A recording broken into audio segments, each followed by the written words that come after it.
안녕하세요. 경제재민촉 정혜경입니다. 기술 패권 시대라는 말이 떠오르고 있습니다. 경제 발전을 위한 핵심 기술 선점이 중요해지며 세계 각국에서 기술 선점 경쟁이 치열하게 벌어지고 있기 때문인데요. 우리 역시 기술 경쟁력 확보에 관심을 기울이고 총력을 다해야 할 때가 아닐까 싶습니다. 경제재민촉에서 국내 유일의 기계기술 연구기관의 성과를 들어보는 시간 마련했습니다. 우리나라의 과학기술과 산업발전에 기여해온 한국기계연구원의 박상진 원장 만나봅니다.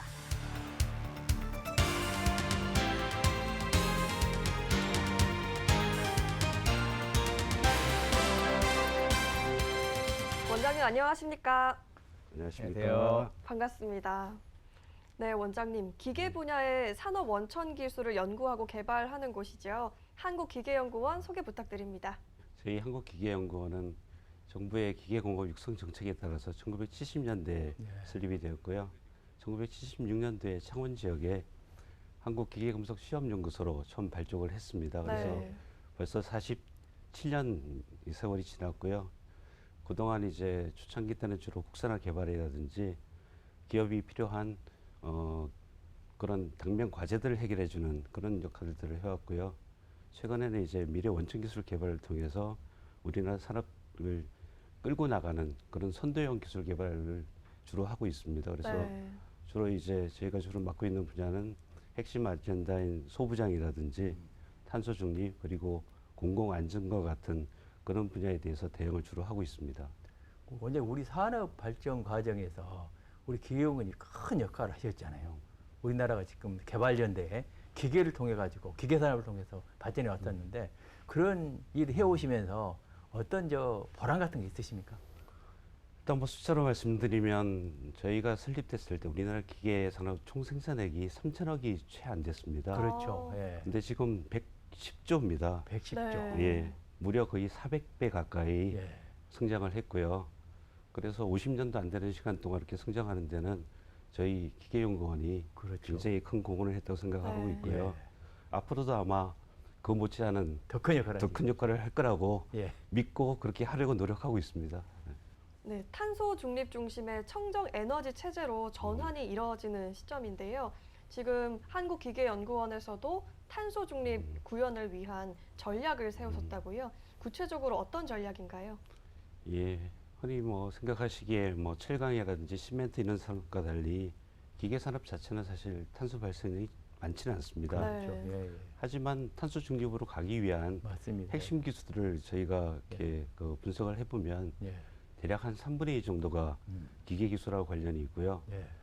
특히 한 40% 정도는 직접적인 이제 기계 기술 없이는 달성할 수 없는 그런 기술들로 이루어져 있습니다. 예. 그래서 그렇죠. 그렇죠. 기계 쪽에서 굉장히 이제 기술 혁신이 필요한 상황이고요. 그래서 세 가지의 저희가 어떤 기계 기술을 묶어서 탄소 중립을 가기 위한 예. 큰 전략을 수립을 했습니다. 첫 번째는 이제 무탄소 청정 에너지의 기반 기술이고요. 네. 두 번째는 이제 에너지 전환을 위한 그리고 전기화를 위한 그런 그 핵심 원천 기술 그리고 마지막은 가장 기본이 되는 에너지 효율 향상 기술 이렇게 세 가지로 저희가 전략을 수립을 했습니다. 예. 네. 원장님, 우리 그 제조업 현장에 가보면 네. 대부분 공장이 기계들을 설치해 가지고 맞습니다. 운영이 되지 않습니까? 맞습니다. 그러다 보니까 좋은 기계를 만들어야 실질적으로 에너지가 네. 세이브가 되고 맞습니다. 또 새로운 에너지가 전환이 되는 거고 그런 게 대단히 중요한 것 같아요. 예, 맞습니다. 지금 말씀하신 바와 같이 에너지를 생산하는 것도 기계고요. 네. 그렇죠. 발전소에도 사실 그렇죠, 기계 설비가 그렇죠. 대부분입니다. 예.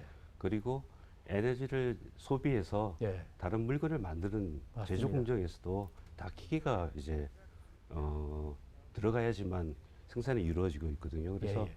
기계가 아마 그 탄소 중립에 제일 첫 번째라고 말씀드리면 뭐라고 욕하실 분들이 많이 계셔서 예. 가장 중요한 것 중에 하나다. 예, 예. 그렇게 말씀드릴 수 있을 네. 것 같습니다.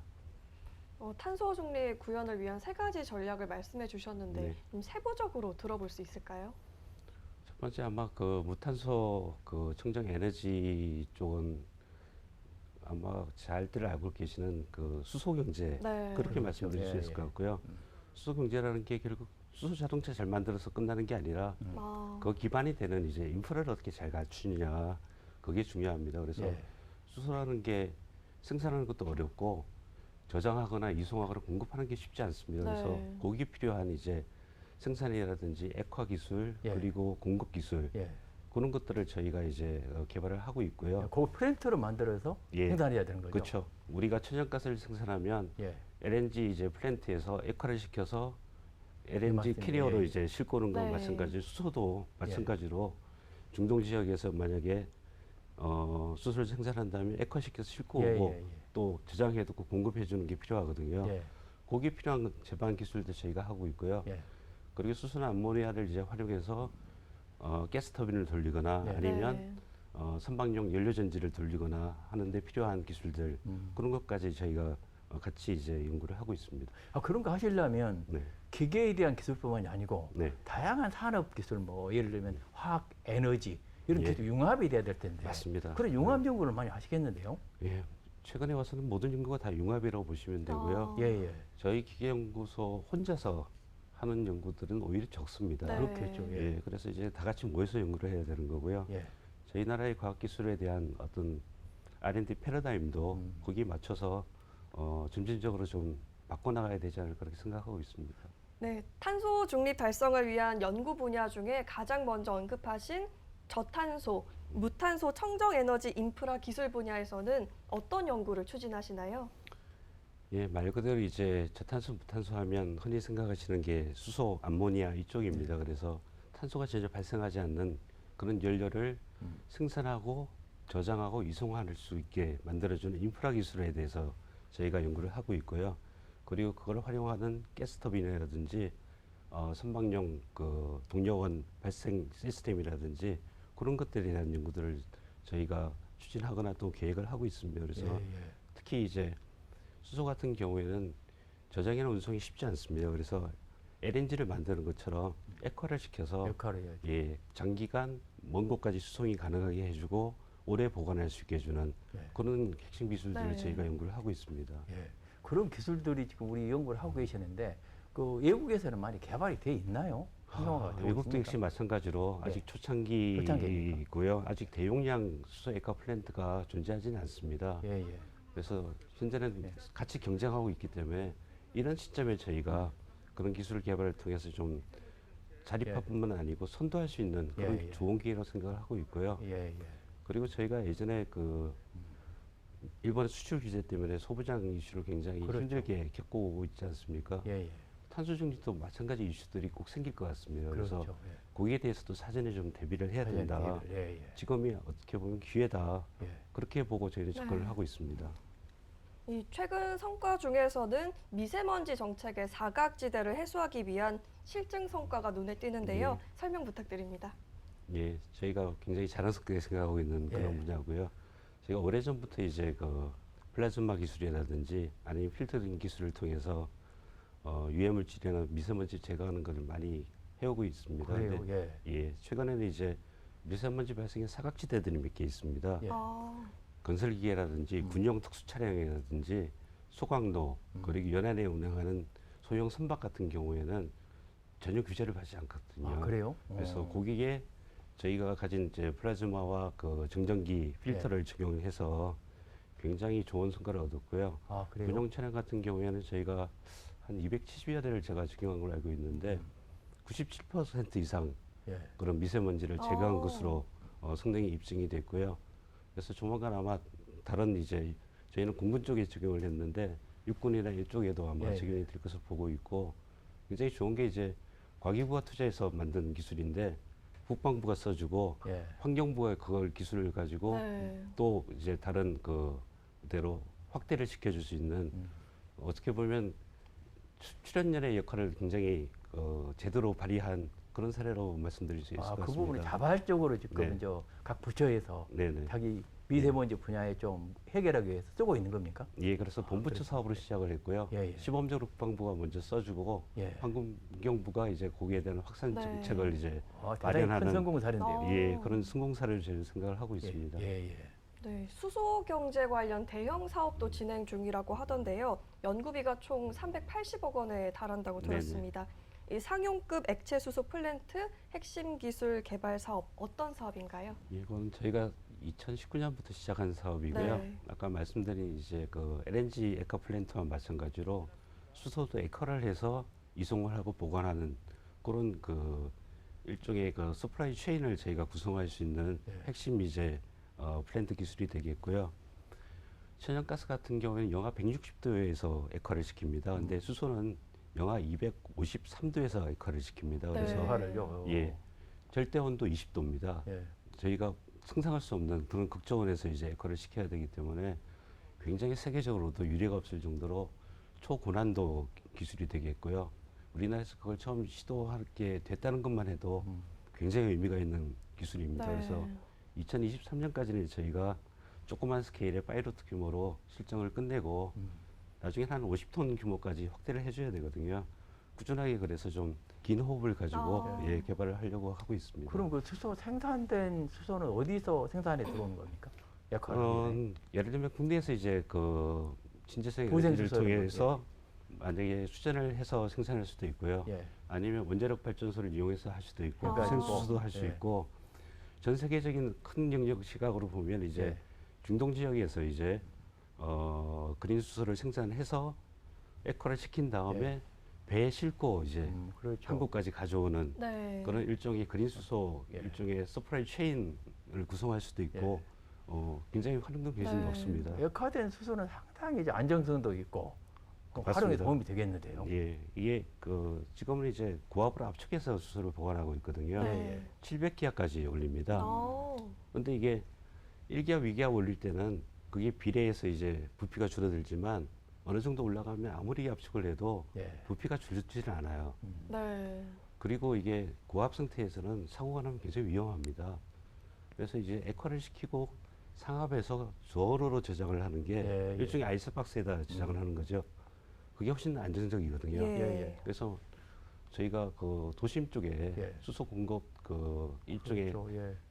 주유소 같은 걸 설치하는 것도 액화 상태로 저장해 놓는 게 훨씬 더 안전합니다. 아. 야, 이 기술 빨리 실용화를 하셔야 되겠습니다. 맞습니다. 실용화 하시려면 뭐 기업이 참여해야 될 텐데 예. 그런 것도 열심히 하고 계십니까? 예, 우리 기업이 기업들하고 이전하는 같이 거. 예, 계속 뭐 같이 이제 그 기획 단계에서부터 예. 기업의 수혜를 받아서 같이 하고 있고요. 좀 하나 아쉬운 건 이제 국내에서도 이제 해외 기술들을 예. 대기업에서 들여다가 그런 그 액체 수소 충전소를 건설하려고 하고 있어요. 아.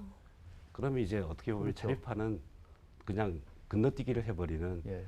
그런 현상이 벌어질 수도 있어서 그건 좀 그렇겠네요. 아쉬울 것 같습니다. 예.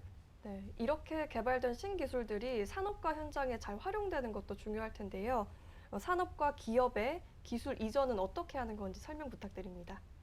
저희 기계기술은 뭐 산업기술이니까요. 당연히 그렇죠. 뭐 그 현장에서 실용화되는 게 목표고요. 네. 그래서 가장 중요한 게 기술 이전입니다. 그래서 기술 이전은 관련된 수요 기업에서 저희를 찾아오기도 하고 네. 저희가 뭐 관련된 기업 중에 물색해서 컨택을 하기도 하는데 최근에는 이제 저희가 직접 연구소 기업이라든지 연구원 창업같이 직접 이제 실용을 하는 경우도 있습니다. 네. 근데 기술이 제일 중요한 건 눈높이를 맞추는 겁니다. 그래서 기술의 완성도가 저희가 내놓는 기술하고 기업이 요구하는 게 차이가 상당히 있습니다. 그래서 네. 기술 이전 시에 이걸 메꿔주는 패키징 해주는 네. 그런 절차가 좀 필요하고요. 그래서 저희가 기업이 조금만 매칭을 해주면 저희 재원을 투자해서 그걸 이제 메꿔주는 프로그램을 이제 가동을 하고 있습니다. 그래서 일종의 기술의 업그레이드 해드리고 그리고 시제품이나 그런 것들을 만드는 것도 저희가 도와드리고 있고요. 그렇습니까? 예. 예, 그 하고 있고 제일 중요한 건 역시 값어치 있는 좋은 기술을 네. 저희가 개발해서 그걸 아마 기업들한테 전해주는 게 제일 중요하지 않을까 그렇게 생각하고 있습니다. 우리 중소기업들에게 많이 공급을 하고 계시죠. 주로 중소기업이 제일 많이 그렇습니까? 가져가고 있습니다. 얼마나 매년 이렇게 참여를 하고 계십니까? 저희가 1년에 한 200여 건 정도 200여 건. 예, 정도 기술 이전을 해드리고 있고 예, 예. 기술 이전을 하면 뭐 그냥 무료로 드리면 좋겠지만 예. 저희도 들어갈 경비가 있기 때문에 예. 예, 실경비 정도 네. 저희가 예. 받고 있고요. 1년에 한 60억 정도 기술료 수입을 올리고 있습니다. 네, 우리나라 출연연의 2021년 연구 성과가 436건이라는 발표가 있었습니다. 올해도 출연연에서 값진 성과를 내려면 어떻게 노력을 해야 될까요? 출연연이 이제 처음 시초가 이제 1966년에 키스트가 설립될 때를 이제 시작으로 해서 쭉 이제 거의 한 60년 정도 이어지고 있는데요. 초창기 때는 아마 출연연예 연구자들이 굉장히 열정과 자긍심을 가지고 그렇죠. 예. 자부심을 가지고 온몸을 바쳐서 연구를 했던 것을 제가 알고 있습니다. 근데 최근에는 연구 인프라는 훨씬 좋아졌거든요. 네. 근데 과연 그런 열정이 있느냐 예. 했을 때 제가 자신 있게 대답을 못 드리겠어요. 근데 출연연에 있는 연구자들이 열정을 가지고 일을 하려면 아무래도 초호 개선이라든지 연구에 몰입할 수 있는 예. 환경 개선이 먼저 이루어져야 된다고 생각을 하고 있고요.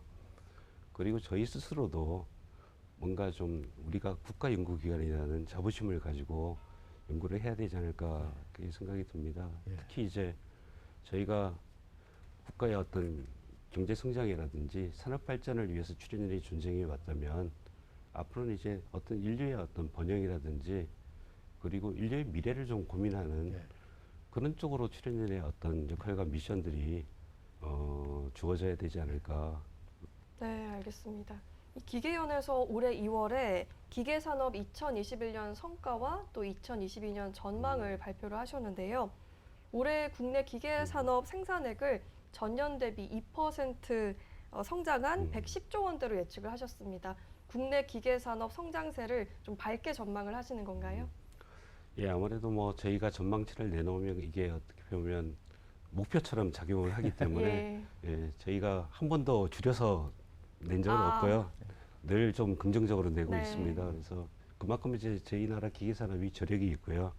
그런데 이제 기계라는 게 설비 투자하고 굉장히 밀접한 관계가 그렇죠. 있습니다. 그래서 그렇죠. 설비 예. 투자는 또 경기랑 바로 연동이 되거든요. 아, 근데 최근에 와서는 이제 세계의 어떤 경제 상황 자체가 예측이 거의 불가능한 그런 시대로 접어들고 있기 때문에 기계 산업의 어떤 매출액이라든지 생산액을 전망하는 것도 굉장히 어렵습니다. 그렇죠. 그래서 예. 저희가 보수적으로 봤을 때도 그럼에도 불구하고 우리나라 기계 산업이 어려운 상황에서도 늘 견조하게 현상 유지 내지는 네. 2~3% 정도의 성장을 이어왔거든요. 그래서 금년에 이제 국제 공급망 문제라든지 코로나 사태가 진정이 된다면 그거보다 2%보다 네. 더 아마 네. 성장할 수 있을 거라 생각을 하고 있고요. 예. 특히 좀 청신호가 좀 들어온 분야는 기계는 굉장히 그날의 신인도라든지 예. 국격하고 굉장히 관련이 깊습니다. 아, 예를 들면 개발도상국이 제조업에 투자를 할 때 나는 독일제 기계를 그렇죠. 사다가 만든 물건이라는 예. 걸 티를 내고 싶어요. 예. 우리도 그랬었죠. 그 옛날에 저희도 그랬던 예, 것처럼. 예. 그런데 한국 기계도 예. 이제는 거의 이제 극급에 가까운 정도의 옛날 일본 레벨로 제품처럼 예. 받아들일 정도로. 인식이 되고 있기 때문에 예, 예. 예전보다는 저희가 어떤 힘이 생기지 않았나 그렇게 아. 보고 있습니다. 네. 원장님 저는 거기다가요. 네, 요새 그 IT 네, 그다음에 정보 기술을 기계에다 도입을 하면 세계적으로 앞서가는 그런 제품을 만들 수 있을 것 같은데. 맞습니다. 그런 예. 부분을 연구를 많이 해주시죠. 예, 그쪽에도 저희가 연구를 많이 하고 있습니다. 그렇습니다. 그래서 예. 단순히 전통적인 기계 기술이 아니라 인공지능이라든지 그렇죠, 그렇죠. 디지털 기술 녹여넣어 가지고요. 예. 거기에 품질의 균일성이라든지 생산성하고 밀접한 관계가 분명히 있거든요. 연결돼 있잖아요. 그래서 그런 기술이 빠지면 이제 예, 예. 기계가 아닙니다. 이제 그렇죠. 아, 그렇죠. 예전의 기계랑 달리 이제는 머리가 있는 기계를 팔아야지 예, 되는 예. 시대로 바뀌었기 때문에 굉장히 중요한 말씀해 주셨습니다. 네. 요새 우리 스마트 팩토리가 한참 진행 중인데 네네네. 그게 그렇죠. 전부가 기계들 아니겠습니까? 아. 예, 기계에 전자가 연결된 거니까 우리 기계연구원이 큰 역할을 해줘야 될 것 같아요. 단순히 하드웨어만 개발하는 것들에 대해서는 저희도 지향을 하고 있고 예. 정부에서도 거기에 대한 투자는 좀 축소하는 분위기고요. 예, 예. 스마트한 기계, 인공지능이 가미돼서 뭔가 서로 연결이 돼서 그렇죠. 자동으로 움직일 수 있는 예. 그런 아마 생산 공정 장비 쪽으로 많은 투자가 이루어지고 있습니다. 예, 그렇게 해서 수출을 많이 해가지고요. 네네. 우리 무역 수지에도 큰 역할을 해야 될 텐데 별로 안 좋잖아요, 우리 기계 산업이. 기계 산업은 적자 아닙니다. 오해를 하고 계시는데 그래요? 무역액조는 일본에 대해서 무역액조지 예. 저희 기계 산업 전체로 따지면 수출 통계를 네. 보면 흑자입니다. 흑자입니까? 흑자입니다. 그리고 아, 그렇군요. 저희 수출액 보면 반도체 다음이 기계 산업입니다. 예, 예. 수출에서도 2위 정도를 2위 아니면 3위를 차지하고 있을 그 정도로 핵심 기계는 일본에서 전부 수입해가지고 적자가 우리 심하잖아요. 일본에 대해서만 예. 일본의 부품이 많이 들어오는 거지 완제품은 국내에서 많이 생산을 합니다. 아. 예를 들면 CNC처럼 핵심 부품 같은 게 일본에 많이 의존을 하고 있었는데 그것도 이제 자립화를 많이 노력을 하고 예. 있어서 조만간 해결되리라 보고 있고요. 다만 이제 특수 용도의 이 제품만을 생산하기 위한 전용 장비 같은 것들이 저희가 좀 약합니다. 네. 예, 그 부분에 대해서 그래서 저희도 신경을 많이 쓰고 있습니다. 네, 킴 2030을 기반으로 킴 2050 연구 비전을 제시한다는 소식을 들었습니다. 한국기계연구원의 새로운 반세기 기틀을 마련하고자 하신다고요?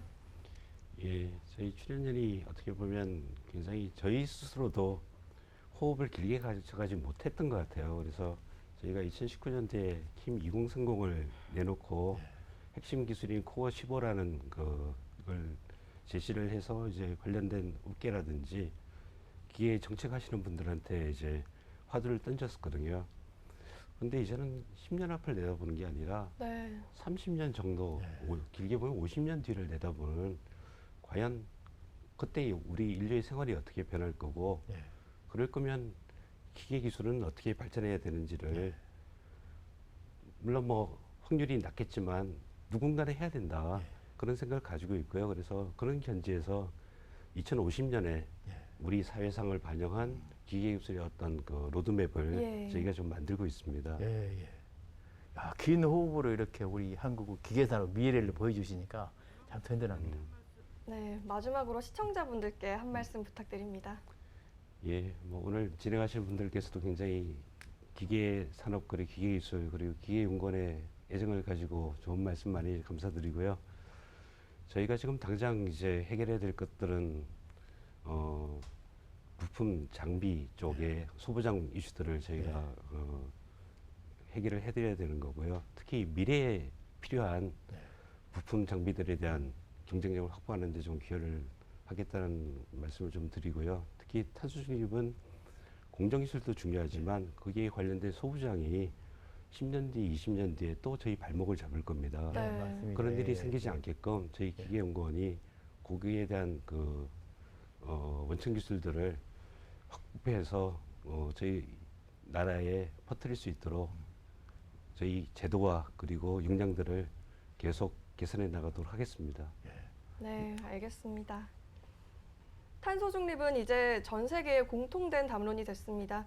기존 발전 시스템이나 제조 공정을 탄소 중립 시스템으로 바꾸려면 핵심 기술들을 상용화하고 또 기존 설비들을 교체해야 합니다. 이 과정에서 많은 비용이 발생할 텐데요. 그런 비용들을 최소화할 수 있는 핵심 열쇠, 바로 기술 혁신입니다. 정부의 체계적인 정책 지원과 또 기술 개발 전략이 필요한 시점인데요. 참 다행인 것은 오늘 한국기계연구원의 지난 성과들을 돌아보면서 우리나라가 탄소 중립이라는 도전 과제에 한 걸음 더 다가섰다는 걸 느꼈습니다. 앞으로 한국기계연구원의 행보를 지켜보면서 더욱 응원하도록 하겠습니다. 원장님, 오늘 말씀 고맙습니다. 고맙습니다. 감사합니다.